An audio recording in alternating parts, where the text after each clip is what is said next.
is that strange sound?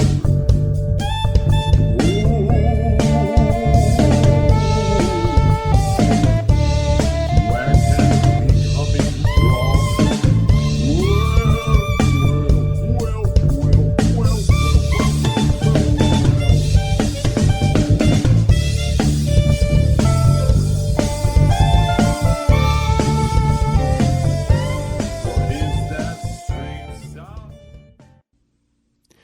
Hello and welcome to Strange Sound. This is Joe of Strange Sound. This is episode 22. That's two twos in a row. That's right, episode 22 of Strange Sound. Thanks for listening, and hope everyone is okay out there. I'm pretty sure everyone isn't okay, but I hope if you're listening to this that you're feeling well.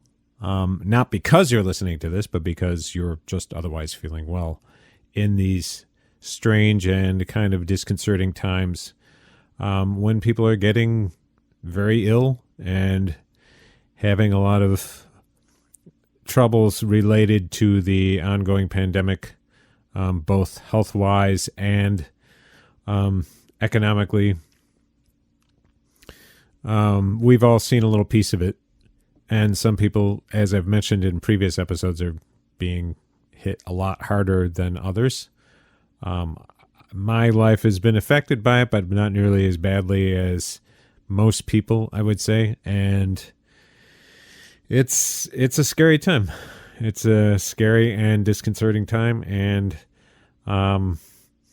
we have to do what we can for our fellows. So as I have in previous episodes, I want to encourage you to, particularly if you live in a red state, but also in blue states and in purple states, contact your legislators, contact your Congress member, contact your senators, and tell them to support a meaningful assistance package for people who are being affected by this pandemic and who are either standing down because that's the thing that makes the most sense at this point, this surging sort of resurgence of the coronavirus in various sections of the country that are not New York and not New Jersey, though it's still a problem up here, but also the folks that are on the front lines of this thing fighting for their lives pretty much every day. Trying to protect themselves. They need support, they need help, and really only our government can do. This isn't a GoFundMe type thing. Our government, our national government, is the only entity that can help and that can make a difference in people's lives in this regard. This is not the sort of thing that volunteers can take care of. This is not the sort of thing that charity can take care of. This is the sort of thing that government was made for, and this is what government should do. So we should encourage our legislators, our senators, our congresspeople to do the right thing and extend jobless benefits, extend the moratorium on evictions, and do whatever is necessary to get people through the end of this crisis. And that's, as I've said in previous episodes, that's something that I think we all should do, is just encourage them to do the right thing. Otherwise, they won't know, because they don't automatically know what the right thing is. They're too busy listening to all those lobbyists who tell them that the right thing is to give them extra money. In any case, what are we talking about today? Well, a lot of different things on our minds, but I mean, this has been one of those weeks where I suppose every week is one of those weeks. I don't want to understate that, how odd this period is, even without the COVID crisis, how strange it's been for the last 3 years, particularly. It's been like drinking from a fire hose, obviously. But this week, things took a very dark turn in certain respects. This week we saw amongst many other things, we saw COVID skeptic Louis Gohmert test positive for COVID. He has also apparently passed it along to Raul Grijalva, a fellow Texas Congress member, a progressive, as opposed to Louis Gohmert, who is a ridiculous right-wing Republican and kind of a nutcase. But apparently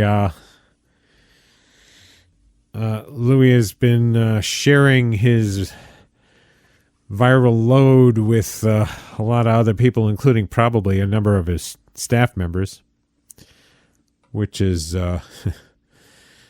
very endearing, and shaming people for wearing masks. I mean, this is the thing that they've decided to turn into a political issue. Just doing this basic thing to keep each other safe. And mind you, we keep learning more about this virus and how this is decidedly not something that you want to get one way or the other, whether you're young or old. This is something that you want to try to avoid, because the more it's looked at, the more people are realizing that there are cardiovascular implications of getting COVID, that it's not simply a respiratory ailment, that there are other bodily systems that get involved and affected by this illness. And if you have underlying conditions, this could be fatal. If you don't have underlying conditions, it can create problems that will be long-lasting and perhaps permanent. It may give you heart damage. It may give you cardiovascular damage in some way. And if you're older and you've already got those things, this could kill you. So, I mean, this is not a time to turn wearing a mask into a political issue. I mean, it already is. I realize that. I realize the right has decided, that they're going to make this into one of their sort of totem freedom issues. You can't tell me what to do. I saw some of Herman Cain's tweets on this just today. I hadn't really been following this, but I saw someone had reposted some of his tweets. Even after he tested positive for COVID, I think. Him still calling it a hoax, basically calling it a hoax. And he's dead. Of COVID. What a hill to die on. Here's this guy that showed up at that Tulsa rally for Trump, his Klan rally in Tulsa. Somewhat poorly attended, but still there were thousands of people there, and none of them were wearing masks. Very few of them. In fact, they made a point of it. And there was Herman Cain crowded in with a bunch of other people, none of them wearing masks, all of them shouting, doing all the stuff that you probably shouldn't do if you're worried about catching this disease. And a lot of them caught COVID, including Herman Cain, and now he's dead. But he, all the way down, calling it a hoax, even while it was killing him. This is just sad. That's really disturbing. What does it take for people to realize that this is not a joke? And it's part of what I wanted to talk about today, is this sort of separation between perception and reality. There's nothing terribly new about that in American culture, but it just seems like with the Trump administration, this has just been bumped up to a whole new level. He has raised it to a whole new level. And I attribute this largely to his tenure as a reality television star. I mean, this is what animates him, right? Donald Trump has been in the public eye for decades. He wasn't always a reality television person because he predates reality television. But he was always a publicity hound, right? So he was always trying to get his face in the paper and try to, get reported on. He would pretend to be his own publicist. He would make up a name and call up journalists and call himself John Miller or John Barron or whatever, and pretend like he was sharing inside details of Donald Trump's life, so that they, print it in some column somewhere. He wanted to be in the spotlight. He wanted the free publicity. But, as his career as a real estate mogul went up and down several times, mostly down, he was, he was in pretty dire straits until he got rescued by, of all people, NBC, who gave him a show. They gave him a reality television show called The Apprentice, and that raised his fortunes considerably over the course of those years when he was on that show. And I don't know how long that show was on because I never saw it, but I know that it was a popular show, and I know that it was on for a number of years, and that brought Donald Trump into the households of millions of Americans. So NBC played a key role in introducing this piece of shit to an entire generation of Americans via this, what at the time was a relatively new format of television program, the reality television show, which, I can understand the attraction of reality television shows to the networks and to the various studios because it's very inexpensive to produce. You don't have to worry that much about scripting. You don't have to hire actors. You basically are hiring, people off the street. Some people are actors, some not. It's a low cost, high impact, form of entertainment. It's bread and circuses. It's seeing people have arguments with each other. So that, later on you'll be like, oh, did you hear what he said about that? Did you hear what he said to her? Did you hear what she said to him? Did you hear what she said to her? Did you, the various permutations. It's like, it's designed to create a train wreck on television, to encourage a train wreck. I see it as kind of an outgrowth of the talk shows of the previous decades. Like, obviously there was the Phil Donahues and the Oprah Winfrey's and all that. And there was like, Morton Downey Jr., who I first encountered as a casino act in Reno, Nevada in 1978. I didn't go see it myself, but I was out there with some fellow musicians, and they had gone out to one of the casinos and came back laughing about this act that they saw, a performer named Morton Downey Jr. And that was before he was known. And Morton Downey Jr., I'm quite sure it's the same person, but later on became a, talk show host, one of the vanguard of that entire generation of talk show hosts. The Yargle Bargle chorus, as I would call them. They're kind of like anticipated Rush Limbaugh by a number of years. But again, I see that as kind of like a precursor to reality television because they bring people on. I can remember these ridiculous talk shows where they'd have people on who purported to be space aliens, and they'd be talking about how these space aliens are. I mean, it just asinine. And they'd have live audiences, and they'd always cut back to the audience, and the host would be out in the audience, sort of confronting the guests who were still up on the dais. And, it's just melodrama. You've seen it.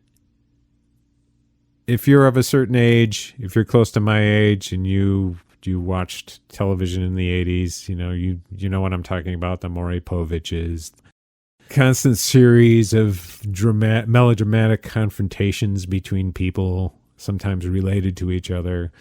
In later form, it was like Dr. Phil and Dr. Oz. I mean, some of these are still on television. They kind of become the same thing, so it still persists to this day.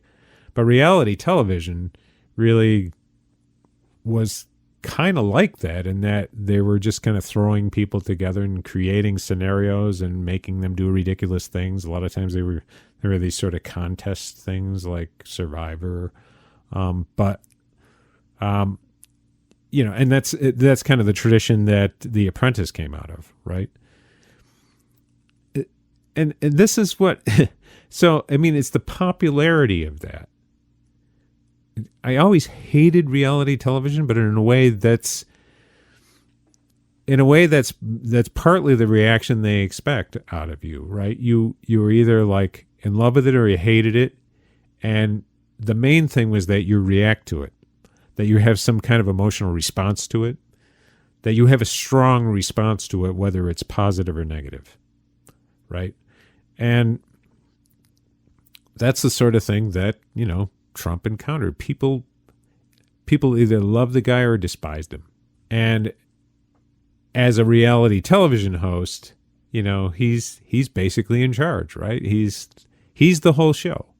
People tune in to watch him, make an ass out of, I don't know, Meatloaf or Gary Busey or Governor Blagojevich after his fall from grace, and other other celebrities and unknown people who became known by virtue of this television show. There was a time when, I believe it was in 2012, when Donald Trump was sort of floating the idea that he was going to run for the Republican nomination to run against Barack Obama during his re-elect campaign. And I remember Lawrence O'Donnell's show had just begun back then on MSNBC, and he was sort of tracking that process. And he was being like, I have to say, I'm not a huge fan of Lawrence O'Donnell, but I have to say he was that was some of his best programming was back then, because he was like really ripping on NBC for giving this guy a platform. And this is in 2011 or 2012. It was during a time when Donald Trump was working on his renewal contract with NBC. And Lawrence O'Donnell was saying at that time, the main reason why Trump is affecting to run for president is because he is trying to negotiate a contract with NBC. And as soon as he gets that contract, then he's going to drop the bid. And that's basically what happened. He got his contract renewed by NBC, and then the next thing you knew, the talk about running for the Republican nomination for president was all over. And that was the first sort of dive at that, right? I mean, this is in the wake of him talking about, promoting the birtherism, the birtherism hoax about Obama, and doing a lot of, television appearances talking about this. He was making the transition at that point from strictly a reality show, jackass, to a political player, essentially, building on this pre-existing conspiracy theory about Obama not being a natural-born American and therefore being an illegitimate president, which, of course, is it's everyone knows is a kind of it's a stand-in for saying, that as a black person, he is illegitimate, shouldn't be president. and that's the unspoken part of that. It's very similar to it's really very similar to their claim of, people voting fraudulently. The idea of people engaging in voter fraud. Pretty much anyone who doesn't look like them and doesn't vote like them is considered fraudulent to them anyway. It isn't because they're doing anything wrong or they're breaking any laws. They have every right to vote. These are citizens. But the trope is going to be, there's millions of people voting fraudulently, even though we don't have any evidence of that. We're going to say there are millions of people who voted fraudulently in, say, 2016, maybe even 2018, because the subtext of that is that these people, because of the way they vote, because of the way they look, and because of who they are, they don't have a legitimate right to vote. Only you, as a white person, have a legitimate right to vote. These people are all illegitimate, just like Obama and his Kenyan birth certificate that couldn't be produced, right? So that's that inflection point in like 2011, 2012 was where Trump started making the transition from being merely a reality show host and star, supported and promoted and elevated by NBC, I hasten to add, making the transition between that and being a major political force in the country. And that's what happened in 2015, 2016, is that he completed that transition. But really, as president, he is doing the same thing he did for NBC. It's the same project. A lot of people have pointed this out. This is not my, this is not my original idea or my original observation. But I mean, it's obvious that Donald Trump treats the presidency like it's a reality show. So he's out there every day, as I think, Scarborough has pointed out. Far be it from me to quote from Scarborough, but as he and others have pointed out, he's basically a day trader. His whole mission is to win the day, and every day is a different fight, is a different episode of the reality television show.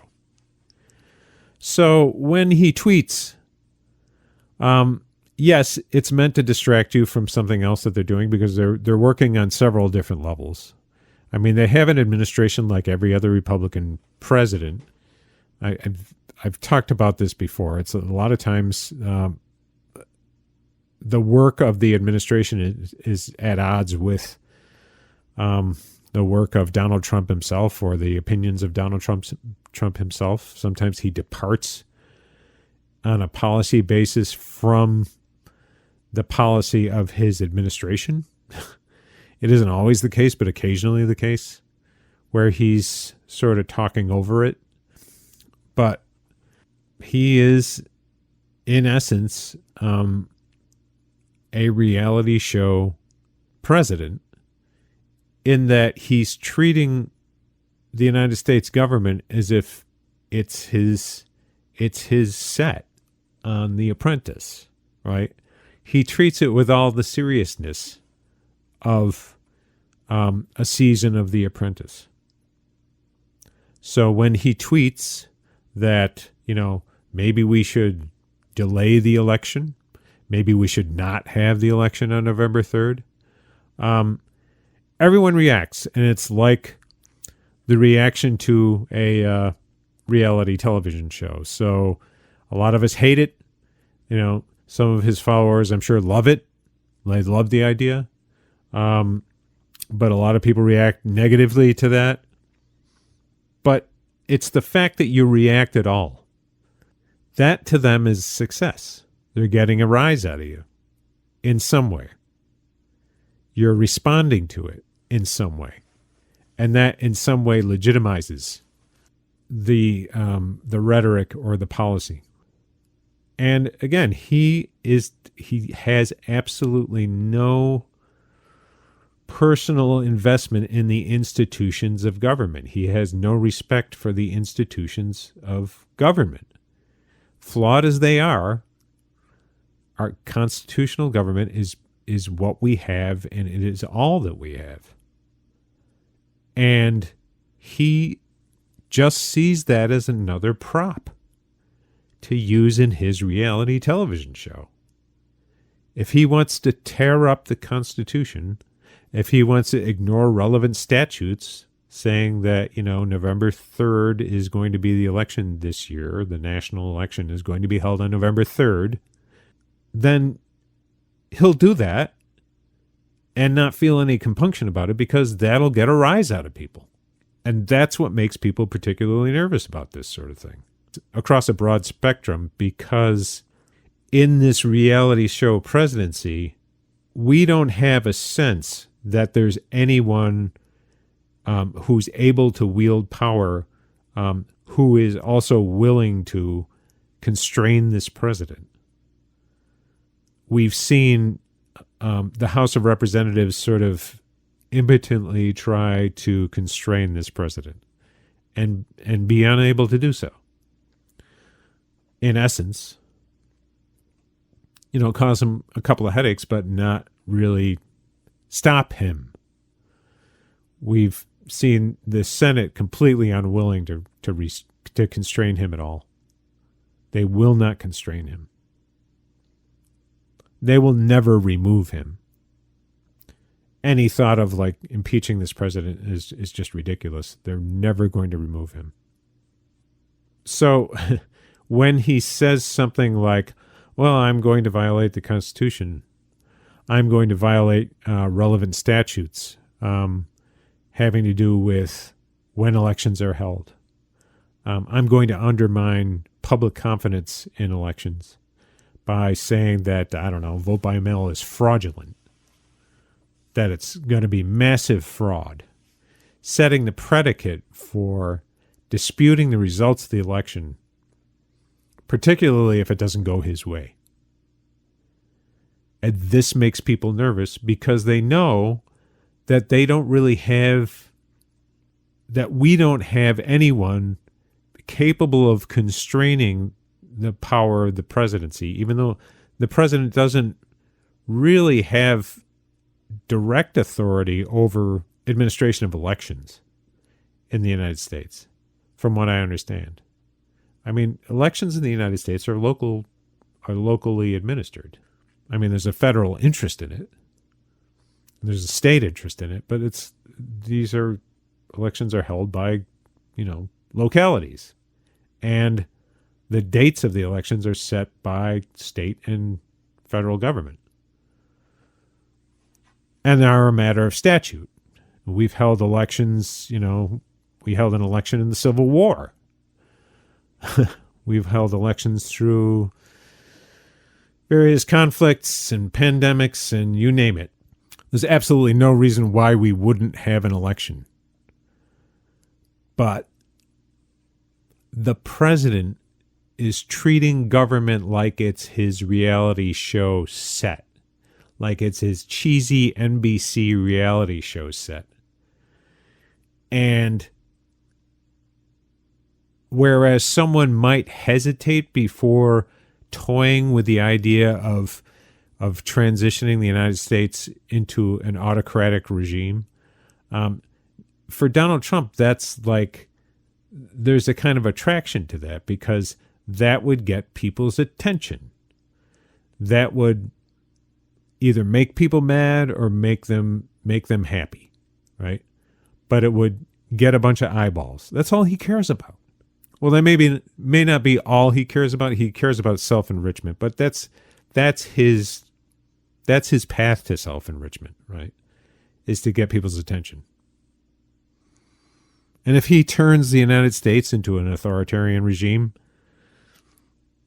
he doesn't care about that. He doesn't have any kind of institutional investment in democracy in the United States. He doesn't know anything about it. And he doesn't care anything about it. These are very, very dangerous times. And we have to spend some time thinking about how we would respond to any kind of escalation in this type of either rhetoric or activity on the part of the Trump administration to either move the election back or to cancel it altogether or to not leave if they lose, or to constrain people's access to the ballot. We have to think about how we will respond to this as a people. We can't rely on other institutions of government to do our work for us.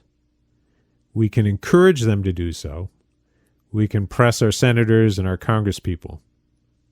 We can press our governors, right?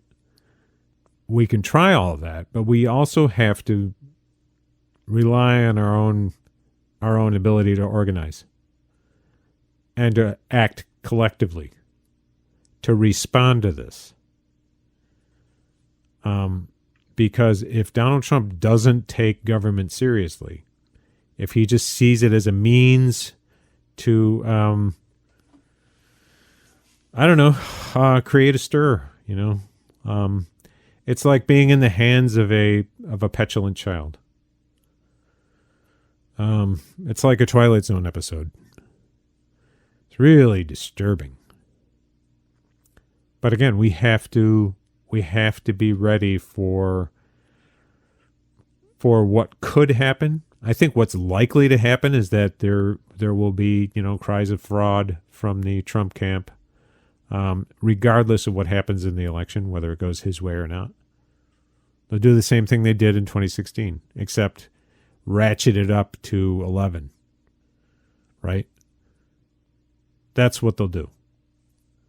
That's what they're planning to do. I think that's their game plan, and I think it's pretty obvious that that's what they're going to do. And we need to be prepared. We need to plan for this. It has to be people who are a lot smarter than me who are doing the strategizing, but we have to plan for this. And to me, it seems obvious that one of the things that we'll need to do if there's some kind of, frontal attack on either the conduct or the results of the election is something on the order of a general strike. We may need to all get out in the street, folks. It may be our only chance.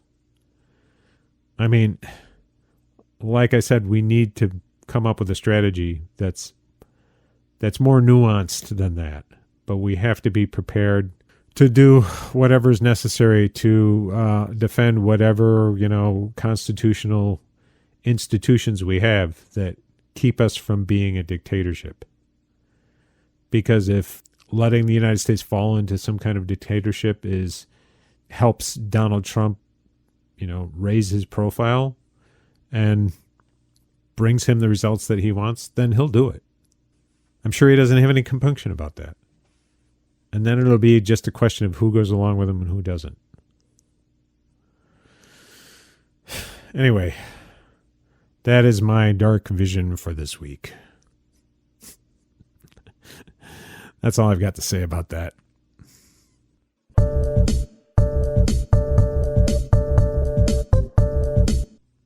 I'd like to hear what you have to say.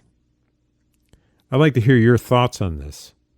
What are your ideas about how we should not only look at this, how we should respond to it?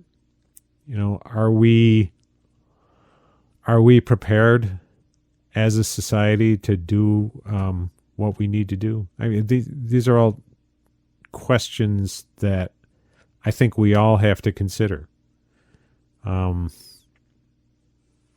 From whatever perspective we can bring to the table. I would very much like to hear your thoughts on this. If you would like to leave a voicemail message, I'd be happy to play it on the show. Just do so at anchor.fm/strange sound.